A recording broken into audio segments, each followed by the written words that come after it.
Pai, de amor e misericórdia. Obrigada, Senhor, por todo o vosso amparo em todas as nossas existências.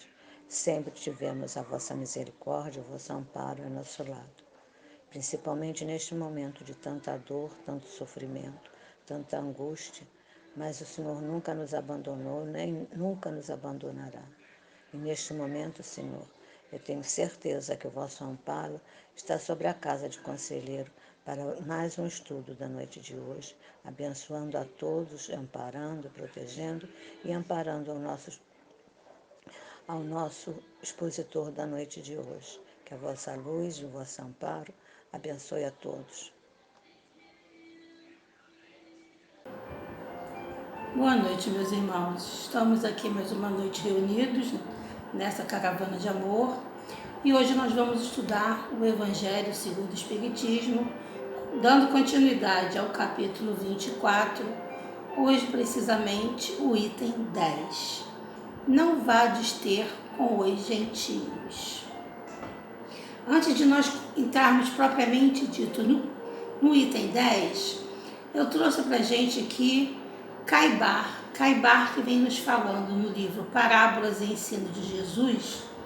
Ele tem uma página inteira falando sobre os apóstolos.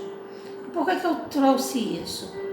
Porque ele vai nos mostrar qual é essa missão dos apóstolos, a diferença entre ser apóstolo e ser discípulo. Vamos ver o que nos diz Caibar, então. Ele diz assim: a missão religiosa está sempre adstrita a duas naturezas de obreiros, profetas e apóstolos. Então, o profeta é diferente do apóstolo. Sim, ele diz que o profeta é aquele que vai anunciar a chegada de alguém, que vai anunciar um determinado fato. Agora, o apóstolo é aquele que vai exercer, é que vai exemplificar os ensinamentos recebidos de outrem. E ele continua dizendo assim: os apóstolos vieram dar cumprimento à palavra do Cristo. João Batista foi um profeta, ele anuncia a chegada do Messias, ele anuncia a chegada de Jesus. Os seguidores de João Batista eram apóstolos dele, que iam fazer o quê? Iam dar cumprimento a isso. Tanto é que ele faz, o que ele fez? Ele mandou que os seus seguidores, André era um deles, Filipe era um deles, fossem seguir a Jesus. Para quê? Para poder dar cumprimento às palavras do Cristo, para poder dar cumprimento a que previu João Batista. E continua Caibar: Jesus dá-lhes a substanciosa lição de como deveriam exercer a nobre missão. Então, Jesus, nessa passagem que nós vamos ver especificamente, ele vai dizer aos discípulos, aos seus apóstolos, no que se constituía a missão deles. E a missão deles era pregar o Evangelho, ou seja, difundir os conhecimentos adquiridos através do convívio com Jesus, curar muitos doentes e expulsar os espíritos imundos que obsidiavam diversos entre a multidão. Então, a missão do apóstolo de Jesus era essa: difundir a sua lei de amor, o seu evangelho, e curar os doentes do corpo e os doentes da alma. Isso implica dizer que a missão apostólica é de conversão e de regeneração sob os ditames básicos do amor, que é a síntese da doutrina do Cristo. Então, para eu me converter num apóstolo, eu preciso fazer o que? Preciso ter a minha conversão. Vou seguir a Jesus. e buscar a minha regeneração baseada no amor que Jesus prega. Senão não dá para ser apóstolo, porque eu vou falar uma coisa e praticar outra. E Caibar continua: a missão religiosa não está afeta aos sacerdotes, e sim aos apóstolos de todos os tempos. A estes cabe a representação do Cristo de acordo com a sua doutrina, em que o Espírito sobrepuja a letra. Olha que coisa linda, e ao mesmo tempo que é linda, é muito comprometedora. Porque ele diz que essa missão religiosa, né, ela não está com os sacerdotes. Essa missão, no nosso caso espírita, não é da presidente do centro, não é dos dirigentes da CERJ, dos dirigentes da FEB. Não! Ela está em todos nós e durante todo o tempo. Por quê? Porque todos nós temos que representar o Cristo de acordo com a sua doutrina. Representar o Cristo não é eu estar com o Evangelho na mão, não é eu estar manipulando contas, não é eu estar ajoelhado, não é eu estar prostrado, não. Representar o Cristo de acordo com a sua doutrina é viver, ele diz lá, sobrepujando a letra, ou seja, não é da palavra, não é só do que eu digo, mas principalmente do exemplo que eu dou, do testemunho que eu dou. Bem, vamos então ao Evangelho propriamente dito segundo o Espiritismo, no item 10, né? Que eu já disse para vocês que tem esse título, não vá de ter com os gentios. Mas quem são os gentios? Os gentios são povos e nações distintos do povo israelita. Todos aqueles que não eram israelitas eram considerados gentios, tá? Para que a gente possa entender, inclusive, que o Evangelho segundo o Espiritismo vem nos colocando aqui. E o item 10 começa dizendo assim: estas palavras, não vai ter com os gentios, não vades ter com os gentios, também podem se aplicar aos adeptos e aos disseminadores do Espiritismo. Então a espiritualidade aqui vem nos lembrar que quando Jesus disse aos seus discípulos, não vá ter com os gentios, nós também podemos tomar isso para nós e nós não irmos ter com os gentios, nós que seguimos a doutrina espírita e a disseminamos e a compartilhamos com os nossos irmãos. Ora, gentios lá na Bíblia, nós já vimos que eram todos os povos e nações que não fossem israelitas, todos eram gentios. Mas hoje, quem são os gentios? Quem são esses gentios que a espiritualidade vem nos dizer que nós, disseminadores do Espiritismo, temos que nos apartar?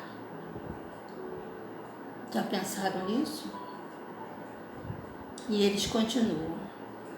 Os incrédulos sistemáticos, os zombadores obstinados, os adversários interessados, são para eles o que eram os gentios para os apóstolos. Então, os gentios, para nós hoje, são todas aquelas pessoas que se mostram incrédula sistemática. Ela não acredita porque ela não quer acreditar, ela não está aberta a, e ela está fechada em si mesma, e eu não vou conseguir chegar até ela. São os zombadores obstinados, aqueles que se comprazem em fazer zombaria, em ridicularizar, são adversários interessados, né? Interessados em quê? Em nos fazer, em nos colocar em situação de exposição, em nos colocar em situação desagradável. Então, o que eles estão recomendando aqui? Que nós não entremos no embate. Que a gente simplesmente se retire. Como Jesus disse aos discípulos, se não fordes bem recebido, bata a poeira da sandália e vá para outro lugar. Por quê? Porque não dá para a gente semear no coração que não está pronto. Ele não vai receber, ele não vai entender. É a mesma coisa quando ele me disse, não jogai pérola aos porcos. E aí, num livro intitulado Jesus no Lar, psicografia do Chico Xavier, do espírito Nélio Lúcio, tem uma página que eu pincei uns pedacinhos, 3 pedacinhos, da página chamada Jornada Redentora. Olha o que Nélio Lúcio nos diz. Antes de tudo, é preciso reconhecer sua condição de cego e aplicar a si mesmo os remédios indicados nos mandamentos divinos. Antes de tudo, a gente tem que se posicionar, nós espíritas, nós discípulos de Jesus, como? Somos ainda cegos, não sabemos tudo, estamos caminhando paulatinamente, estamos descobrindo paulatinamente. Então, se a gente daí é cego, como é que eu vou ficar no embate com um cego? Como que eu vou dar a ele toda a luz que ele necessita? Como eu vou retirá-lo dessa escuridão se eu ainda estou nessa escuridão? Eu ainda não estou pronta. E continua Nélio Lúcio.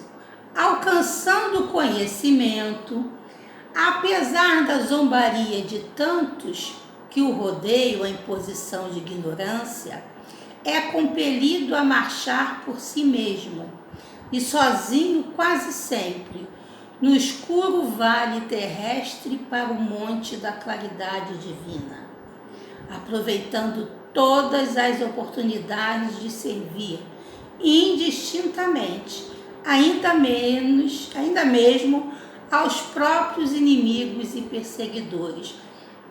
Então ele vem aqui nos lembrar que apesar de toda zombaria, de toda perseguição dos nossos companheiros caravaneiros, por que nós somos uma caravana?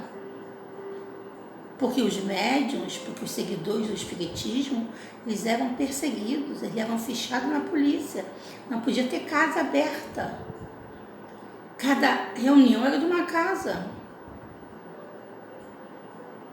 E ele diz lá, então, apesar da zombaria, apesar da posição de ignorância desses que vos cercam, nós vamos nos sentir sozinhos muitas das vezes, mas continuemos marchando nesta terra, neste caminho que muitas vezes se mostra escuro, obscuro, mas ele diz conseguir marchando para o monte da claridade divina, ou seja, continuar caminhando de acordo com os ensinamentos de Jesus para alcançar a elevação espiritual.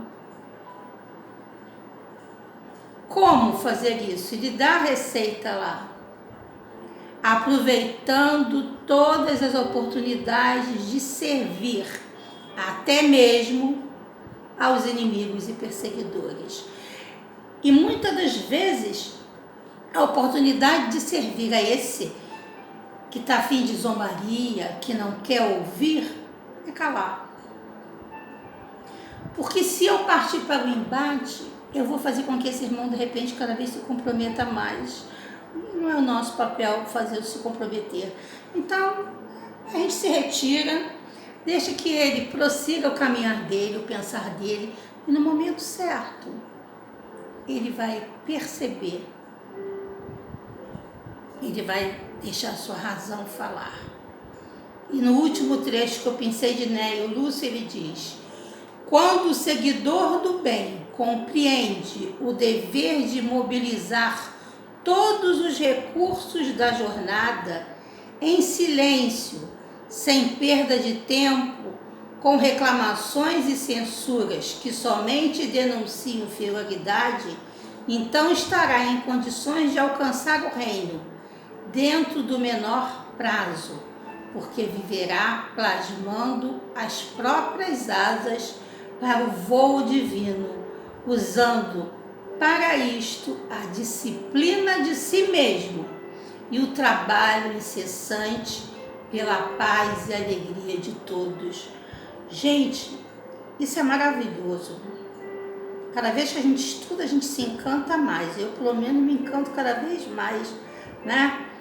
Porque olha o que ele está dizendo aqui. Quando eu compreendo que eu sou um servidor do bem, porque se eu sou seguidor do Cristo, se eu sou o apóstolo, se eu sou o discípulo, eu sou um servidor do bem. Eu tenho essa compreensão já dentro de mim, nós temos essa compreensão.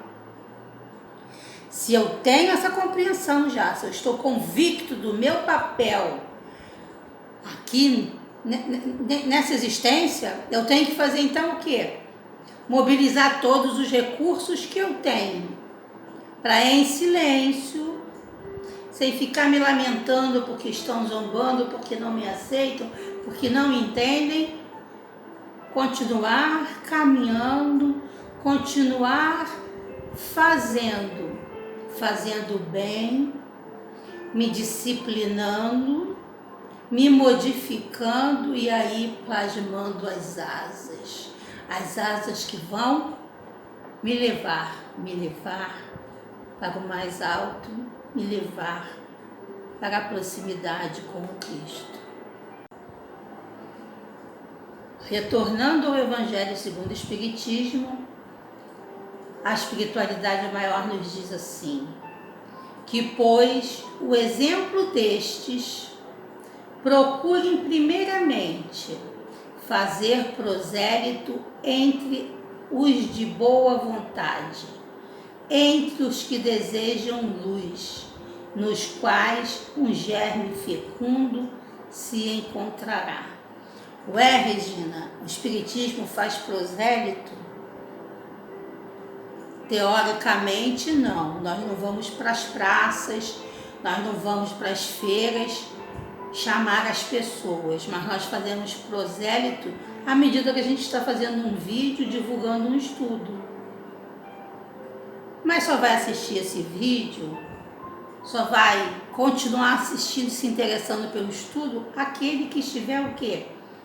Com a boa vontade de querer ouvir e de querer saber o que é isso que eles tanto falam. Por que eles estão agora agindo assim? Né?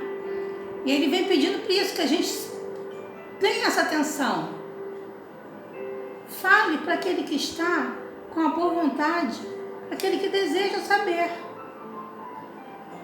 E prosseguem. Mais vale abrir os olhos a 100 cegos que desejam ver claro, do que a um só que se compraza na treva, porque assim procedendo, em maior proporção, se aumentará o número dos sustentadores da causa. Se eu ficar tentando abrir o olho daquele que não quer ver de jeito nenhum, eu estarei perdendo tempo e oportunidade de abrir os olhos de quantos estão desejosos. E aquele que está desejoso, ele vai ser o quê? Um sustentador também da causa. Ele vai ser um divulgador. Nós temos no grupo, na nossa caravana, irmãos que agora descobriram a doutrina, estão encantados, estão o quê? Tentando se alimentar de todas as informações que chegam. E que já são sustentadores da causa, porque já estão trabalhando no bem. E os espíritos prosseguem. Deixar tranquilos os outros não é dar amostra de indiferença, mas de boa política. Não ficar importunando aquele que não quer saber, aquele que está feliz do jeito que ele está. Isso aqui que é uma boa política. O que eu posso fazer por ele? orar. Pedir a Deus que toque o seu coração, que ilumine, que a sua chama de luz que está lá dentro adormecida possa ser tocada, para que ela comece de novo a brilhar, para que ele venha a se interessar, quando pronto, ao conhecimento. E prosseguem. Depois, a ideia de que são como as sementes. Não podem germinar fora da estação apropriada, nem em terreno que não tenha sido de antemão preparado pelo que melhor se espere o tempo propício. Eu não posso plantar uma semente no meio da pedra. O terreno tem que ser arado, fertilizado, adubado, regado. Com o quê? Com o meu amor, com o meu exemplo, com o meu testemunho, para que aí ele se sinta: o que está acontecendo? O que houve? Que transformação é essa? E querer também absorver essa sementinha. E nos lembram: cultivem primeiro as que germinem, para não acontecer que abortem as outras, em virtude de um cultivo demasiado intenso. Vou agora sair por aí evangelizando Deus e todo mundo. Vou dar conta? Nisso, de eu querer a quantidade, eu vou pecar e vai me faltar a qualidade. Muitas vezes eu vou desprezar aquela semente que está pronta para germinar, pronta para eclodir e para divulgar o amor.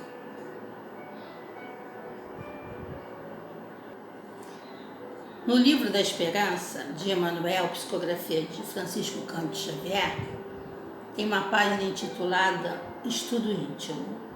Eu também pensei 3 pontos.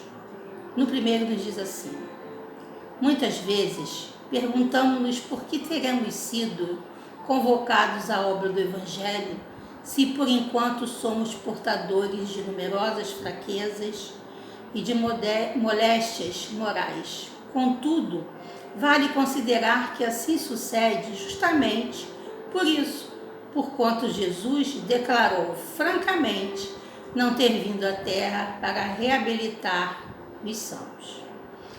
Porque a gente pode ficar se questionando, né? Regina, tá, então essa missão de discípulo, de apóstolo, de seguidor de Jesus é de muita responsabilidade. Eu ainda não estou pronto, eu não conheço tudo, eu ainda não sou aquele homem de bem que está lá no Evangelho. Claro que não, nem você, nem eu, nem ninguém que aqui está. Mas Emmanuel vem nos lembrando que o próprio Jesus declarou que ele não veio aqui para os sãos, ele veio para os doentes. E qual é a forma de um doente se curar? Não é tomando remédio?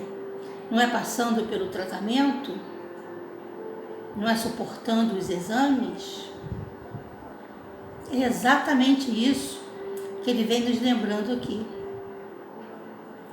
Só fazendo nós vamos conseguir mudar a nossa vibração, nós vamos conseguir mudar o nosso sentimento e vamos realmente e conseguindo condições, angariando condições de sermos os apóstolos. Somos ainda discípulos, mas poderemos ser apóstolos. E poderemos mais ainda, poderemos ser crísticos. E Emmanuel continua: críticos do mundo indagarão igualmente que diferença fazem para nós as teorias de cura espiritual, as diligências pela sublimação íntima, se estamos estropiados da alma, tanto agora quanto ontem. Podemos, entanto, responder espantosos e otimistas que há muita diferença, de vez que no passado éramos doentes insensatos, agravando inconscientemente os nossos males, enquanto que hoje conhecemos as nossas enfermidades, tratando-as com atenção e empenhando-nos incessantemente em fugir delas. E quando aqueles gentios que convivem conosco nos cobrar, mas você ainda é tão errado e está aí falando, divulgando, a nossa resposta tem que ser essa. Sim, eu ainda tão errada, tão equivocada, com tantos defeitos, estou aqui trabalhando, buscando o meu crescimento espiritual através do auxílio ao meu irmão, através da divulgação do Cristo, porque ontem errada também era, mas não tinha consciência disso. E hoje, por ter consciência dos meus erros, dos meus defeitos, de todos os equívocos cometidos e da necessidade de reparação, aqui estou. Simples, não? Mas precisa o quê? Convicção. Precisa certeza de quem eu sou, por que aqui estou e para onde eu quero seguir. Bem, e para nós encerrarmos o estudo dessa noite, eu trouxe do livro Boa Nova, psicografia de Francisco Cândido Xavier, pelo espírito Humberto de Campos, o nosso irmão X, né? Um pequeno trecho da página intitulada Os Discípulos. Os discípulos, eu escolhi os discípulos porque apóstolo acho que a gente não conseguiu ainda nem engatinhar. Mas discípulo, acho que a gente tem feito um esforço bem grande, estamos a caminho. Então, vamos ver, foi um pequenino trecho para a gente pensar, né? E o trecho diz assim: de conformidade com a narrativa de Mateus, as recomendações iniciais do Messias aclaravam as normas de ação que os discípulos deviam seguir para as realizações que lhes competiam concretizar.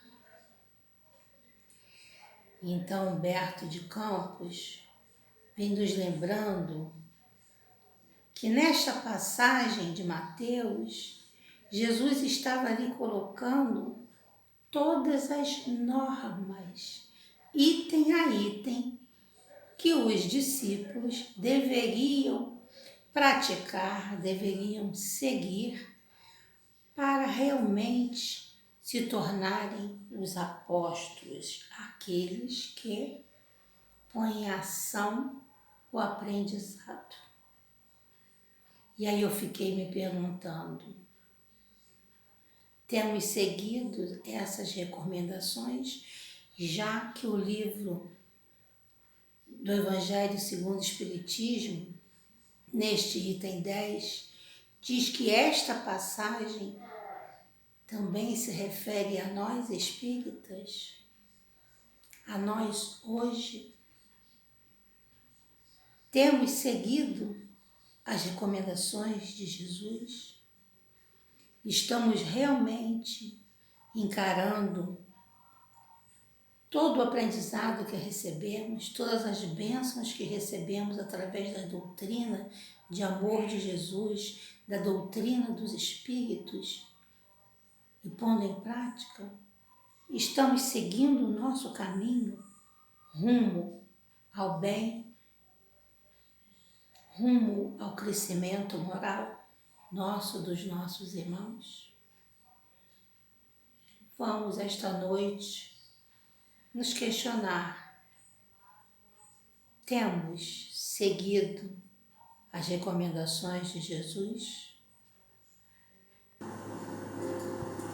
Senhor, muito obrigado, Senhor, por esta noite de estudo, pelo momento de reflexão. E hoje em especial queremos te agradecer por esta casa de amor, por esta casa que nos acolheu com todas as nossas imperfeições, com todas as nossas dificuldades, mas por esta casa que nos apresentou a doutrina do amor de Jesus, a doutrina dos Espíritos. Te agradecer por conselheiro, esse Pai amoroso que abraça todos nós. E te rogar, Pai, e te rogar, Jesus, que fortalecidos no teu amor, fortalecidos pela união que temos, possamos realmente testemunhar todo o aprendizado aqui recebido. Que essas boas vibrações que recebemos desta casa, que recebemos de Ti, que invadem os nossos corações nesse momento, possam também alcançar a todos aqueles que necessitam de paz, de saúde, de amor e de perdão. Gratidão, Pai. Gratidão por esta noite. Gratidão por tudo que nos deste. E assim, meus irmãos, nós agradecemos por essa noite. Uma noite de paz para todos nós. Que assim seja.